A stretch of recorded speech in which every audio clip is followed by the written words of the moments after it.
Bonjour. Cette leçon est consacrée au tronc commun scientifique et technique. Aujourd'hui, on va voir les transformations dans le plan.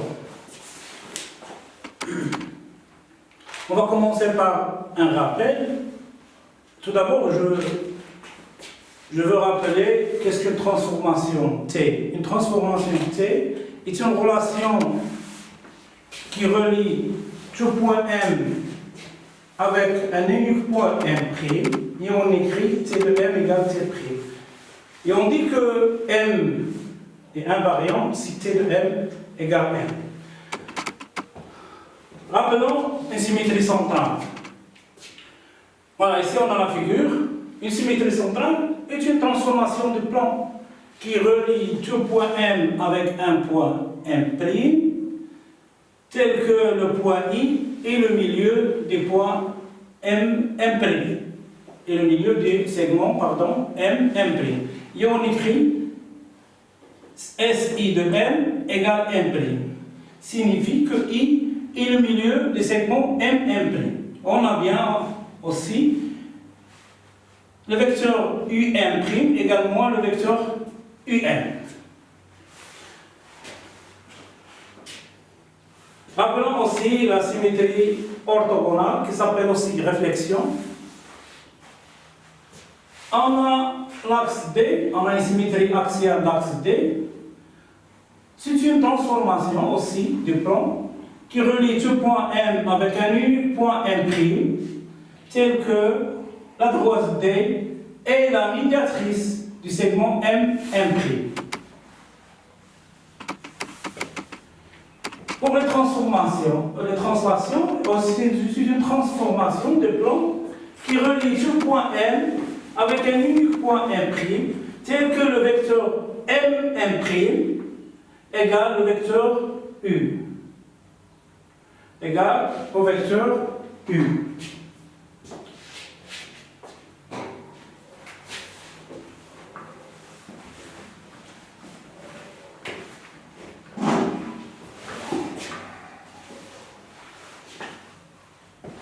Passons au point inférieur, écrit T de U égale M', signifie que le vecteur M' égale le vecteur U. Pour les points invariants, donc ici la définition précédente est pour M différente de U, mais si M égale U, la symétrie centrale de U c'est U lui-même. Donc on a un seul point invariant, c'est le point I. Le point I est l'unique point invariant de la symétrie centrale de centre I. Pour la symétrie axiale orthogonale, si le point appartient à l'axe D, il est invariant. Donc tous les points de l'axe D sont invariants par la symétrie orthogonale S d'axe D. Pour les translations, lorsque le vecteur U est non nul,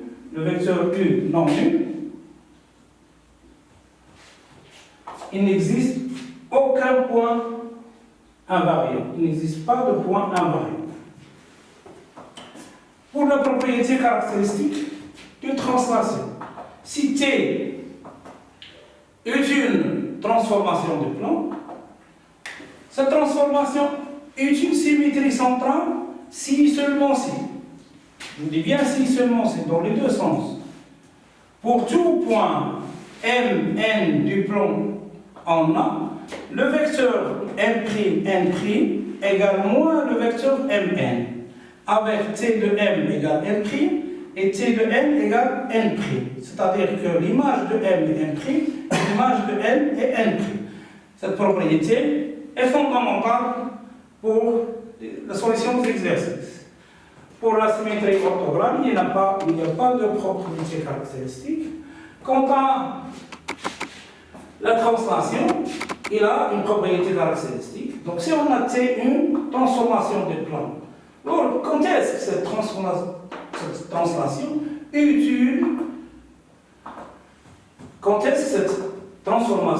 une translation?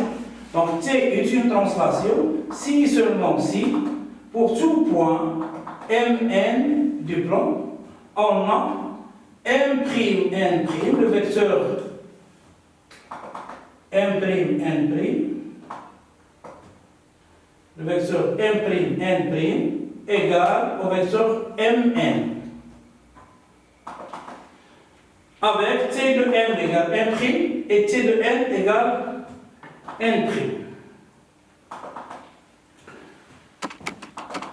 Maintenant, on va regarder l'image d'une droite par une transformation. On va une symétrie centrale ou une symétrie orthogonale ou une translation. L'image d'une droite delta. Et c'est une droite D' parallèle à delta. Si I n'appartient pas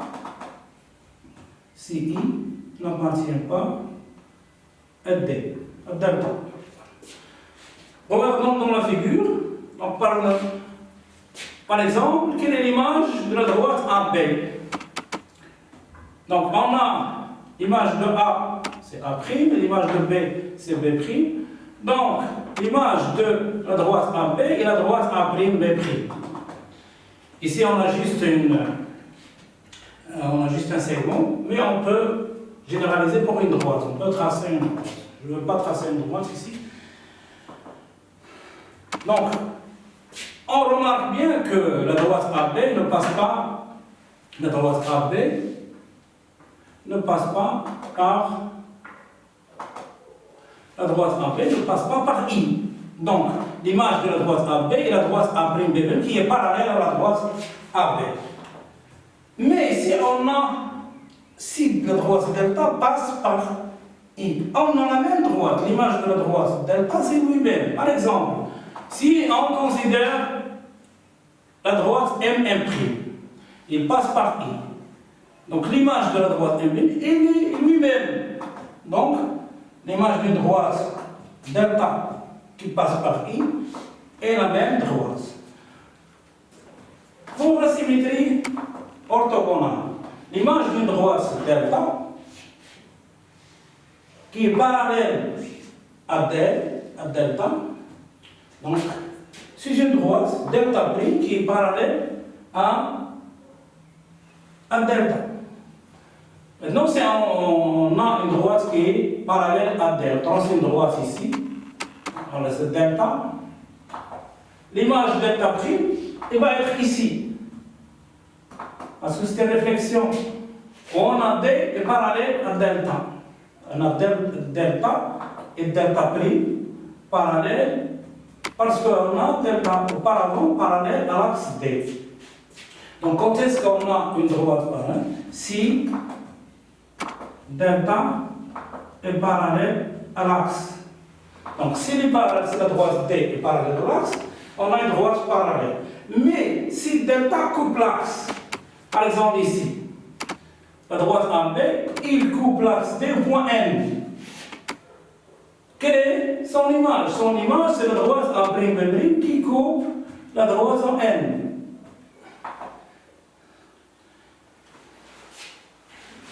Ici, on peut remarquer que S, D de N, c'est lui-même, c'est un point invariant.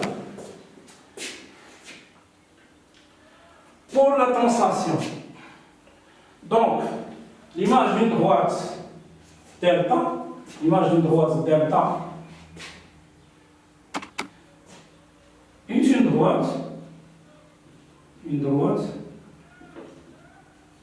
delta' parallèle à delta. Par exemple, il est l'image de la droite AB, c'est la droite A'B'. Donc si on choisit ici delta, ça c'est delta', ils sont parallèles. Mais l'image d'une droite delta peut être delta lui-même. C'est la même droite, ici, la même droite delta, quand est-ce? Si le vecteur U, c'est le vecteur U, est directeur de la droite d'un prisme. Par exemple, si on choisit la droite M', donc l'image de la droite M', c'est lui-même. Image d'un cercle de centre O et de rayon R. C'est un autre cercle C', de centre O' et de même rayon, ici de même rayon, avec O', c'est l'image de O par la symétrie centrale I. Et ici, l'image d'un cercle de centre O et de rayon, c'est un autre cercle C', de centre O' et de même rayon, ici le même rayon, avec O' égale S O de D. Signifie, ici, avec O', c'est l'image de O du centre par la symétrie orthogonale. Donc, on a juste le centre qui bouge. Par contre, le rayon reste le même. La même chose pour les translations. Donc, c'est un cercle C', de centre O', et de même rayon.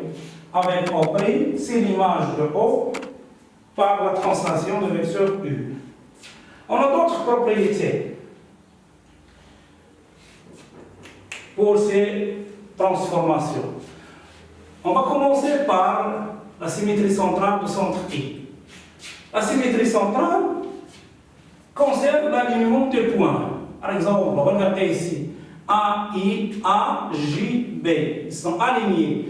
Leurs images sont aussi alignées. A', G', B'. Ils conservent le milieu. Regardez ici. On a le segment AB de milieu J et le segment A', B'. Et de milieu G'. Or, G', c'est l'image de G par la symétrie centrale SI. Conserve le parallélisme et l'orthogonalité. On peut s'assurer de ça facilement. Conserve la mesure des angles, donc les propriétés. La symétrie centrale conserve la mesure des angles géométriques. Par exemple, ici, l'angle ici A, il a la même mesure avec l'angle ici A'. Et le même ici B', B avec B'. Et dernièrement, la symétrie centrale. Avant on a parlé de la mesure des angles géométriques, les conservations, et aussi la symétrie centrale conserve les distances. Par exemple, ici, regardez, la distance AB égale la distance A'B'. Donc, on a conservation de l'alignement des points, du milieu, du parallélisme orthogonalité des droites, et conserve la mesure des angles géométriques, et conserve les distances. Voilà. Pour la symétrie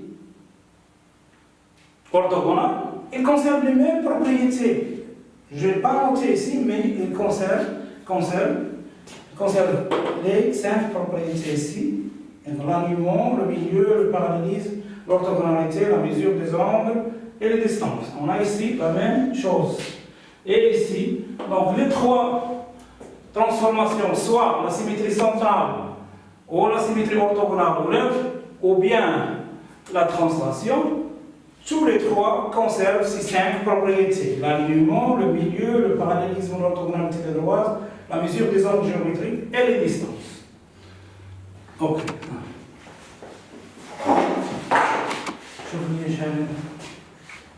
Maintenant, à une autre transformation qui s'appelle l'homoticide.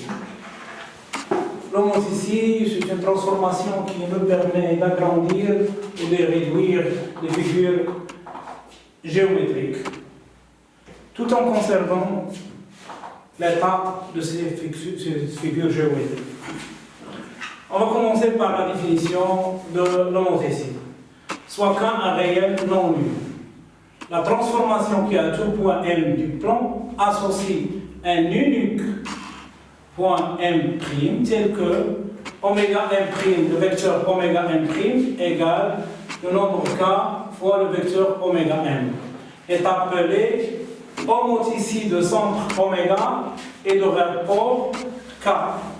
On le note H indice oméga K, ça c'est le centre et ça c'est le rapport. Ou bien tout court H. Ici on remarque oméga c'est le centre, il se répète. Ça c'est l'image et ça c'est le point initial et ça c'est le rapport. Donc on a une remarque importante.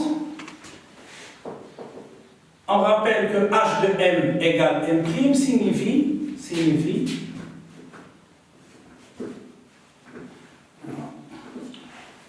cela veut dire que oméga, le vecteur oméga M' égale K oméga M. Donc qu'est-ce qu'on peut dire ici de cette relation vectorielle? On remarque que les vecteurs oméga M' et le vecteur oméga M sont alignés. Donc les points oméga M et M' sont alignés. Donc si on a l'image, si on a H de M égale M', alors les points oméga M, M' sont dans la même ligne. Regardez ici dans l'exemple. Si par exemple on a oméga, l'image de A, c'est A'. On a ici, il nous montre ici le centre oméga, et le rapport par exemple, ici j'ai choisi K égale 2. Donc l'image de A, c'est A'. Donc le vecteur oméga A' égale 2 fois le vecteur oméga A. Donc voilà un exemple, j'ai choisi 3 exemples. J'ai pris ici K égale 2, on a un agrandissement de figure du triangle ABC, on l'a agrandi. Donc, par contre ici, c'est une réduction, mais dans l'autre sens. Donc si K est positif, donc l'image et la figure initiale restent dans le même côté. Mais si K est négatif, l'image qui est ici, la figure initiale, sont de part et d'autre du point oméga. Donc on a la remarque, si K, en valeur absolue, si la valeur absolue du K est supérieure à 1, l'on montre ici agrandit les figures, comme ici. Donc on a K égale 2, on a un agrandissement. Si K égale moins 2, on a aussi un agrandissement, mais c'est de l'autre côté. Si K, en valeur absolue, est inférieur à 1, comme ce cas ici, on a une réduction, on a une réduit, donc l'on ici a réduit la figure. Propriété. Il y a un autre procédé, deux autres, comme on a vu avec les 3 transformations précédentes, la symétrie centrale et la symétrie orthogonale et la translation, l'on ici aussi a presque les mêmes propriétés. Mais par contre, l'on ici ne conserve pas les distances. Regardez ici. Est-ce que la distance du segment AB est la même? Non. Il a agrandi la distance 2 fois. Donc on dit que l'on ici ne conserve pas les distances et il les multiplie par la valeur absolue de son rapport. On a A', B' égale la valeur absolue de K, ici c'est K, fois la distance AB. L'image du cercle C de centre O et de rayon R. Donc l'image du centre du C de centre O et de rayon R, c'est un autre cercle C' de rayon O'. Est-ce qu'il est du même rayon? Non. Ce n'est pas la même chose qu'auparavant avec les symétries centrales, axiales et la translation. Ici, on n'a pas le même rayon. Le rayon est multiplié par la valeur absolue du rapport K avec O' égale H de O.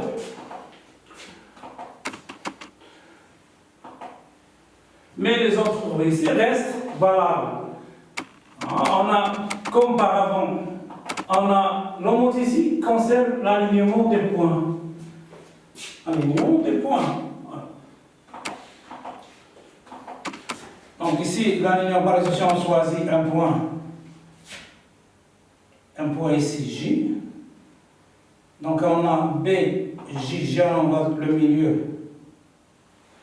milieu, soit J le milieu de BC. Donc, l'image de B, c'est B', l'image de C, c'est C'. Et on a ici G'. On construit l'image de G, on obtient G' qui est aligné avec les points images. Donc B, C, G sont alignés, B', G', C' sont aussi alignés. Si G ici est le milieu du segment BC, G' aussi sera le milieu du segment B', C'. On dit que l'homothétie conserve le milieu. Et la même chose, il conserve le parallélisme et l'orthogonalité des droites et la mesure des angles géométriques. Voilà. Comme ici, donc ici la mesure de cet angle, c'est la même que cet angle, etc. pour les angles restantes. On passe cinquièmement ici à une propriété importante qui s'appelle la propriété caractéristique de l'homothétie.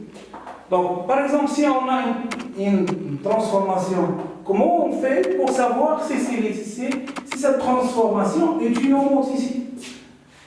La réponse est dans le premier exercice. Soit K est un réel non nul et K est différent de 1. On dit que la transformation H est une homothétie de rapport K si et seulement si, dans les deux sens. Pour tout point M et N du plan, on a le vecteur image, le vecteur m'N', égale K fois le vecteur Mn, avec H de M égale M' et H de N égale N'. On va voir maintenant un exercice qui applique cette propriété fondamentale qui s'appelle la propriété caractéristique de l'homothétie. Ça va aussi des exercices.